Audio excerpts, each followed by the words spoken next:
एक व्यक्ति को रास्ते में यमराज मिल गए। वह व्यक्ति उन्हें पहचान नहीं सका। यमराज ने पीने के लिए व्यक्ति से पानी मांगा। उस व्यक्ति ने बिना कोई प्रश्न किए झट से अपनी थैली से पानी निकाला और उन्हें दे दिया। वृद्ध ने कृतज्ञ होकर जल पिया और फिर कहा, वत्स, मैं यमराज हूं। आज तुम्हारी आयु पूरी हो चुकी है और मैं तुम्हारे प्राण हरने आया हूं। यह सुनकर व्यक्ति का चेहरा सफेद पड़ गया। हृदय कांप उठा। डर के मारे उसके पांव लड़खड़ा गए। लेकिन यमराज बोले, डरो नहीं, क्योंकि तुमने मेरी प्यास बुझाई है। अतः मैं तुम्हें एक विशेष अवसर देना चाहता हूं, तुम्हारी किस्मत बदलने का मौका। उन्होंने एक डायरी उसके हाथ में थमाई और कहा, इस डायरी में जो तुम लिखोगे वही सच हो जाएगा। तुम्हारे पास ठीक 5 मिनट का समय है।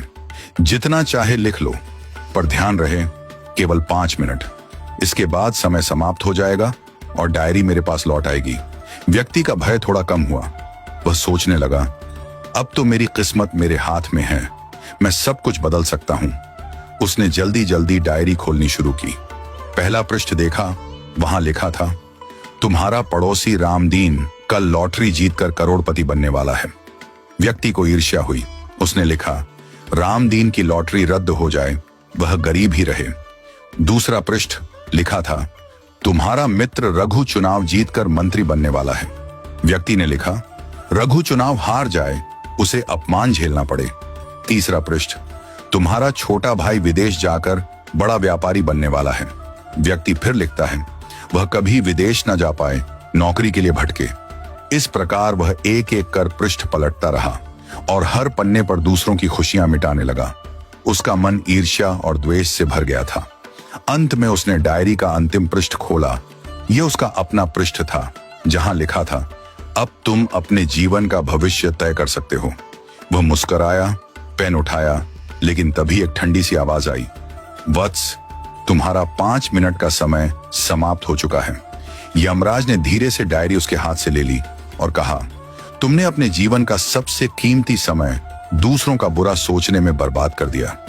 न स्वयं के लिए कुछ लिखा, न अपने जीवन को सुधारने की कोशिश की। यह अवसर तुम्हें ईश्वर ने दिया था, पर तुमने अपनी दुर्बुद्धि से उसे खो दिया। अब पछताने से कुछ नहीं होगा। व्यक्ति फूट फूट कर रोने लगा। हे यमराज, एक मौका और दीजिए, बस एक बार। यमराज शांत स्वर में बोले, वत्स, समय और अवसर दोनों यदि एक बार निकल जाएं, तो फिर लौट कर नहीं आते। यही सत्य है, यही धर्म है। और फिर यमराज अदृश्य हो गए। समय अनमोल है, इसे सोच समझकर उपयोग करो। ईर्ष्या और द्वेष जीवन को नष्ट कर देते हैं। यदि ईश्वर तुम्हें कोई शक्ति या अवसर देता है, तो उसका उपयोग अपने और दूसरों के कल्याण के लिए करो। दूसरों का बुरा चाहने से तुम्हारा भला नहीं होता। जो व्यक्ति अपने भाग्य को सुधारने की जगह दूसरों को गिराने में समय लगाता है, वह अंत में अपने हाथों अपनी ही हार लिख देता है।